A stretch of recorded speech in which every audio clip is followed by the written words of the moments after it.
Bueno, vamos a entrar en lo que es la evolución de la previsión social argentina. Bueno, cuando hablamos de previsión, hablamos de un mecanismo que se anticipe a la contingencia, ¿sí? Definiendo el ámbito de aplicación de los sujetos, la fuente de financiamiento, las contingencias que va a cubrir, los requisitos que va a pedir y las prestaciones que va a dar.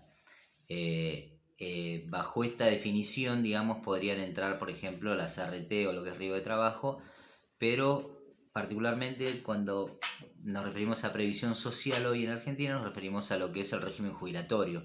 Tiene que ver con la contingencia de vejez, invalidez, fallecimiento. Bien, hay una primera etapa que la vamos a llamar la etapa colonial, que tiene que ver con lo que eran las comunidades indígenas, que en aquel momento ya tenían cajas de comunidades, ¿no? Que servían para cuando, por ejemplo, moría un padre de familia o un cacique, bueno, se destinaba a la producción de determinadas tierras a, digamos, a la familia hasta que el hijo asuma las nuevas responsabilidades. Cuando llegaron los colonos no modificaron esto, sino que lo grabaron con impuestos para la corona.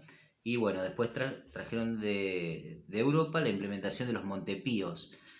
Los montepíos era bueno como una acumulación de capitales que bueno después se destinaba a cubrir contingencias.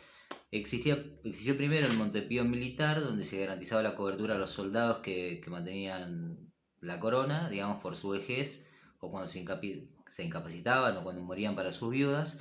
Y después empezó a existir el Montepío civil, que era de igual característica, sí, que tenía que ver con los empleados de la corona, ¿no? Lo que serían los empleados públicos, pero en aquel momento los empleados de la corona. Y después los montepíos privados que se iban creando por rubros, ¿no? Los farmacéuticos por un lado, los médicos, los abogados, y bueno, también existían las cofradías. Pero bueno, todo esto tenía que ver con un ahorro privado, digamos, el Estado no intervenía, era todo muy precario. Y esta etapa la vamos a llamar etapa colonial, que es la que mencionamos recién.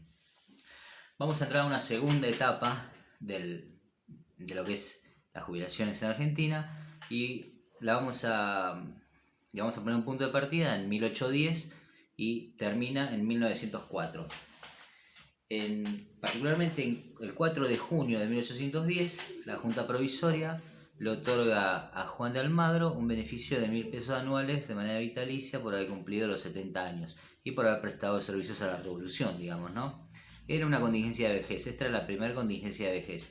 Y un mes después le dan una, un mismo beneficio, digamos, similar a Félix de Pineda Borillo, que también había participado en la revolución y le conceden un beneficio anual del 75% del que le habían dado a Almagro. Eh, a esto se lo llamó pensiones graciables, ¿no? Porque eran un hecho del príncipe, o sea, el gobierno se los daba a discreción, digamos, y por su participación en la revolución. Y luego empezó a darse este beneficio también a viudas y digamos, ¿qué pasaba? Eran un hecho del príncipe, hoy se las daban, mañana no, ¿viste? Eran pensiones graciables.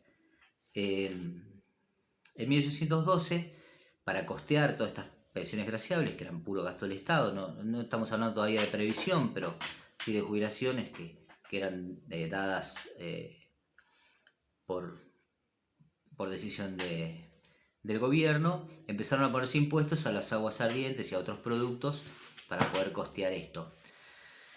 En 1819, después tenemos el primer antecedente de reciprocidad internacional, que lo vimos en el video pasado, o en el anterior, que se suscribe con Chile para dar cobertura, digamos, a los soldados que se incapacitaban en las batallas, particularmente la de Chacabuco, sean argentinos o chilenos.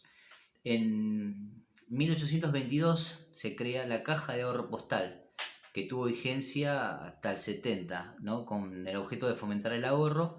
Bueno, después fracasó por la pérdida del poder adquisitivo, pero bueno, era una forma de fomentar el ahorro, era individual. Eh, en 1953 se dicta la nueva constitución y bueno, se pone de alguna manera que la seguridad social se debía hacer cargo de esto y bueno, lo cierto es que en realidad el Congreso empezaron a otorgar, digamos, pensiones graciables.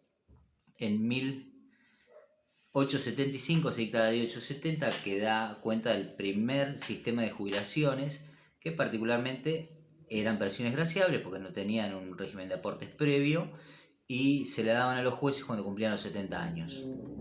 Años más tarde se sancionó la ley 1420 que crea un sistema similar para los maestros y nada. El de los jueces era solamente por vejez, el de los maestros también era para el caso que se incapaciten, con lo cual cubría vejez e incapacidad. Seguían siendo pensiones graciables. Luego, luego se sanciona la ley 1460, que crea un sistema similar para empleados de la administración pública. Seguía siendo un sistema de pensiones graciablemente concedidas, no tenían un mecanismo de previsión, no tenían aportes antes. En 1903, al momento de armar el presupuesto, se dan cuenta que gran parte de ese presupuesto iba para cubrir esas pensiones, ¿no? Y que al poco tiempo el gasto público iba a superar, digamos, el gasto del Estado, digamos, lo que es para seguridad social, o sea, básicamente para estas pensiones que se estaban dando graciablemente concedidas. Entonces ahí como que un poco colapsa y empieza la tercera etapa. Llegamos a 1904, donde se sanciona la ley 4349 y nace a partir de ahí, o sea, nace a partir de la necesidad de financiamiento, el primer régimen previsional argentino, que era la Caja Previsional de Trabajadores del Estado, ¿sí? Que cubría las contingencias de vejez, invalidez y fallecimiento. Era un real sistema de jubilaciones y pensiones. El mecanismo de financiamiento eran los aportes de los trabajadores. Ahí sí, los trabajadores empiezan a aportar el 5%. ¿Sí? Entonces, acá tenemos el primer sistema de previsión social argentina. En resumen, la Caja Previsional de Trabajadores del Estado. El beneficio se daba era la jubilación ordinaria para la vejez, la jubilación extraordinaria para el caso de incapacidad. No funcionaba muy bien porque tenías que tener, para poder incapacitarte, 20 años de servicio. Bueno, van a leerlo acá en el resumen. Recordemos que este primer sistema era para los trabajadores del Estado.